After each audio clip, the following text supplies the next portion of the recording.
সিলেটের জকিগঞ্জে কুশিয়ারা নদীর বেড়িবাঁধ ভেঙে তলিয়েছে গ্রামের পর গ্রাম। দুর্ভোগে লাখো মানুষ। বিপদসীমার ওপর দিয়ে বইছে উত্তরাঞ্চলের নদ নদীর পানিও। বড় নদ নদীর পানি বাড়ায় অবনতি হচ্ছে সিলেটের বন্যা পরিস্থিতির। সুনামগঞ্জে পানি কমলেও কমেনি দুর্ভোগ, রয়েছে ত্রাণ না পাওয়ার আক্ষেপ। এদিকে ব্রহ্মপুত্রের পানি বেড়ে প্লাবিত গাইবান্ধা সদর, সুন্দরগঞ্জ, ফুলছড়ি ও সাঘাটার বেশ কিছু এলাকা। তলিয়েছে ফসলের ক্ষেত। বাড়িঘর ছেড়ে অনেকেই আশ্রয় নিয়েছেন বাঁধের ওপর। কুড়িগ্রামেও নতুন করে প্লাবিত হয়েছে বেশ কিছু এলাকা। পানিবন্দী অন্তত 20,000 মানুষ। যমুনার পানি বেড়ে ডুবেছে জামালপুরের 3 উপজেলার নিচু এলাকা। বন্ধ কয়েকটি সড়ক যোগাযোগ। সিরাজগঞ্জেও নদী তীরবর্তী এলাকায় পানিবন্দী মানুষ। বৃষ্টি কমে গেলেও এখনও দুর্ভোগে বৃহত্তর চট্টগ্রাম অঞ্চলের মানুষ।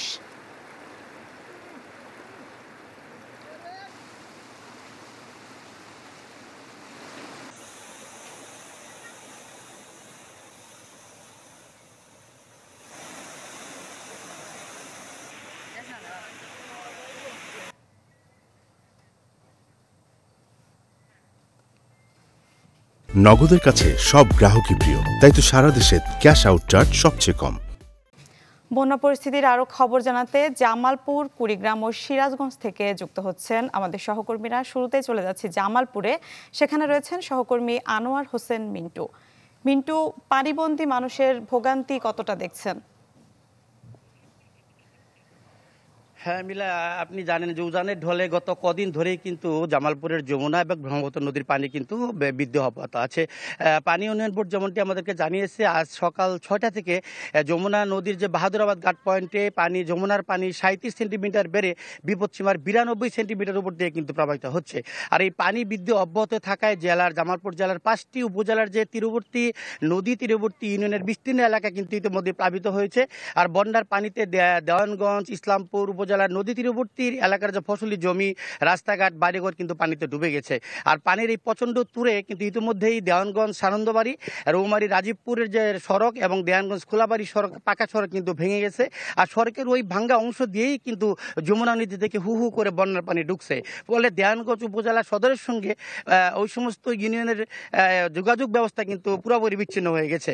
আর উপজেলা নির্বাহী কর্মকর্তারা আমাদেরকে যেমনটি জানিয়েছেন যে পানি বৃদ্ধি অব্যাহত থাকায় এই সমস্ত উপজেলায় কিন্তু নতুন নতুন এলাকা প্লাবিত হচ্ছে। গত 24 ঘন্টার ব্যবধানে ইসলামপুর উপজেলার 8টি ইউনিয়নের 7,000 পরিবারের মানুষ কিন্তু বাড়ি ঘরে পানি ঢুকেছে। আর দুর্গত এলাকার অনেক মানুষ, এইসব এলাকার মানুষ কিন্তু উঁচু রাস্তায় কিংবা ঘরের টং পেতে কিন্তু তারা বসবাস করছে। এদিকে শিক্ষা বিভাগ আমাদেরকে যেমনটি জানিয়েছে যে বন্যার পানি ওঠার কারণে জেলার অন্তত 50টি সরকারি প্রাথমিক বিদ্যালয় এবং 10টি উচ্চ মাধ্যমিক বিদ্যালয়ের পাঠদান কিন্তু তারা বন্ধ রেখেছেন।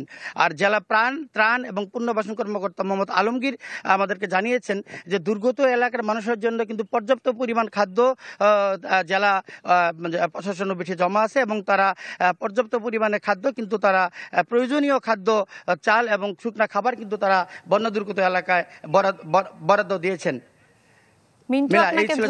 বন্যা পরিস্থিতি। ধন্যবাদ আপনাকে। এবারে চলে যাচ্ছি কুড়িগ্রামে। সেখান থেকে যোগ দিচ্ছেন সহকর্মী গোলাম মাওলা সিরাজ। মিলা, কালকের তুলনায় যদি বলতে হয় আজকে বন্যার অবনতি হয়েছে। নতুন করে আরো অন্তত 15টি গ্রাম প্লাবিত হয়েছে। সবকিছু মিলিয়ে 25টিরও বেশি গ্রাম কিন্তু নতুন করে সব মিলিয়ে 25টির মতো গ্রাম প্লাবিত হয়েছে। এতে 70,000-এরও বেশি মানুষ কিন্তু পানিবন্ধ হয়ে পড়েছে কুড়িগ্রামে। এবং ব্রহ্মপুত্রের যে 3টি পয়েন্ট রয়েছে, 3টি পয়েন্টের মধ্যে হাতিয়া এবং নুনখাওয়া, এই দুটি পয়েন্টে কিন্তু বিপদসীমার উপর দিয়ে পানি প্রবাহিত হচ্ছে। এবং কালকে সারা রাতেই কিন্তু বৃষ্টি ছিল, ভারী থেকে মাঝারি বৃষ্টি ছিল কুড়িগ্রামের বিভিন্ন এলাকায়। একই সাথে উজানের যে ভারতের অংশ রয়েছে সেখানেও কিন্তু ভারী বৃষ্টি ছিল। সবকিছু মিলিয়ে আজকেও কিন্তু পানি বৃদ্ধি অব্যাহত রয়েছে এবং পানি বৃদ্ধির গতি বা মাত্রা আরো বেড়েছে। সবকিছু মিলিয়ে আজকেও নতুন নতুন এলাকা প্লাবিত হতে পারে এমন শঙ্কা কিন্তু করছে। আমি সকালে কয়েকজন জনপ্রতিনিধির সঙ্গে কথা বলেছিলাম, তারা আমাদের নিচু যে এলাকাগুলো রয়েছে সেই এলাকাগুলোর মানুষের ভোগান্তি কিন্তু দিন দিন বেড়ে যাচ্ছে, যেহেতু কিছু কিছু বাড়িতে 5 দিনেরও বেশি কিন্তু পানি, ওইসব বাড়িতে বিশুদ্ধ পানি তীব্র সংকট দেখা দিয়েছে। একই সাথে গোচারণ ভূমিগুলো তলিয়ে যাওয়ার কারণে গোখাদ্যের একটা তীব্র সংকট দেখা দিয়েছে। অন্যদিকে অনেক বাড়িতে কিন্তু চুলা জ্বালানোর সুযোগ নেই, অন্তত 3 থেকে 4 দিন থেকে সেই সব বাড়িতে কিন্তু রান্না করা খাবারেরও একটা সংকট দেখা দিয়েছে। কিছু কিছু এলাকায় জেলা প্রশাসন, উপজেলা প্রশাসনের মাধ্যমে শুকনো খাবার বিতরণ করা হয়েছে এবং কিছু এলাকায় জিয়ার চাল বিতরণ করা হয়েছে, কিন্তু সেগুলো একদিকে যেমন পরিমাণে প্রয়োজনের তুলনায় অনেক কম, অন্যদিকে হচ্ছে যে রান্না করবার সুযোগ না থাকায় অনেক মানুষই কিন্তু আসলে অনেকটা অর্ধাহারে বা অনাহারে বা একবেলা কম খেয়েই কিন্তু দিনাতিপাত করছে, এমন একটা প্রকট ধারণ করছে, বিশেষ করে চরাঞ্চলের যেসব এলাকায় প্লাবিত রয়েছে। তার মধ্যে অন্যতম রয়েছে উলিপুরের যে বেগমগঞ্জ, সেই জায়গাটা কিন্তু সবচেয়ে বেশি ক্ষতিগ্রস্ত হচ্ছে এবারের বন্যায়। সবকিছু মিলে আগামী 24 ঘন্টার মধ্যে বন্যা উন্নতির এমন কোনো তথ্য কিন্তু আমাদেরকে দেয়নি পাউবো বা আবহাওয়া অফিস। পানি যেহেতু বাড়ছে সেহেতু বন্যা আরো অবনতি হওয়ার শঙ্কা কিন্তু রয়ে গেছে। মিলা। সিরাজ, আপনাকে ধন্যবাদ। এ নিয়ে আরো জানাতে সিরাজগঞ্জ থেকে যুক্ত হয়েছেন আমাদের সহকর্মী হিরক গুণ। হিরক, উজান থেকে নেমে আসা পাহাড়ি ঢলের পানিতে কিন্তু সিরাজগঞ্জে যমুনা নদীর পানি কিন্তু বেড়ে চলেছে।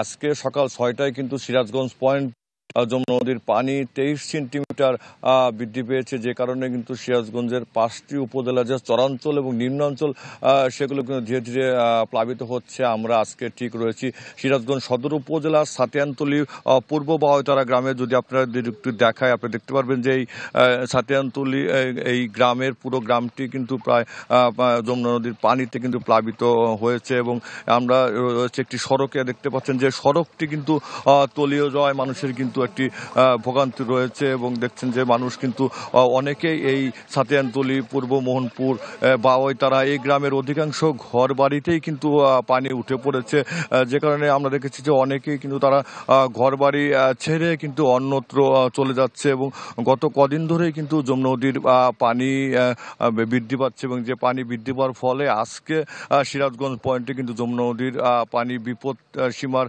23 সেন্টিমিটার বৃদ্ধি পেয়েছে এবং এই পানি বৃদ্ধির ফলে সিরাজগঞ্জ সদর, কাজীপুর, শাহজাদপুর, বেলকুচি এবং চৌহালি উপজেলার যে চরাঞ্চল এবং নিম্নাঞ্চলগুলো রয়েছে সেগুলো কিন্তু ইতিমধ্যে প্লাবিত হতে শুরু করেছে এবং আমরা যে স্থানটিতে রয়েছি সেটি কিন্তু সিরাজগঞ্জ শহরের পাশেই সদর উপজেলার বাওয়তারা, পূর্ব মোহনপুর গ্রাম এবং সাতিয়ানতলী। সেখানে দেখতে পাচ্ছেন যে মানুষের ভোগান্তি এবং রাস্তাঘাট ডুবে যাওয়ায় কিন্তু মানুষ পড়েছে এবং অধিকাংশ ঘর বাড়িতে কিন্তু পানি উঠে পড়ে এবং পানি উন্নয়ন বোর্ড যেটি বলছে যে আরো 2 থেকে 3 দিন কিন্তু পানি বাড়ার সম্ভাবনা রয়েছে। সেক্ষেত্রে সিরাজগঞ্জে কিন্তু একটি স্বল্পমেয়াদী বন্যার কথাও কিন্তু পানি উন্নয়ন বোর্ড বলছে। মিলা। হিরক, আপনাকে ধন্যবাদ। দর্শক, দেশের বিভিন্ন স্থান থেকে যুক্ত হয়ে বন্যা পরিস্থিতির খবর জানাচ্ছিলেন আমাদের সহকর্মীরা।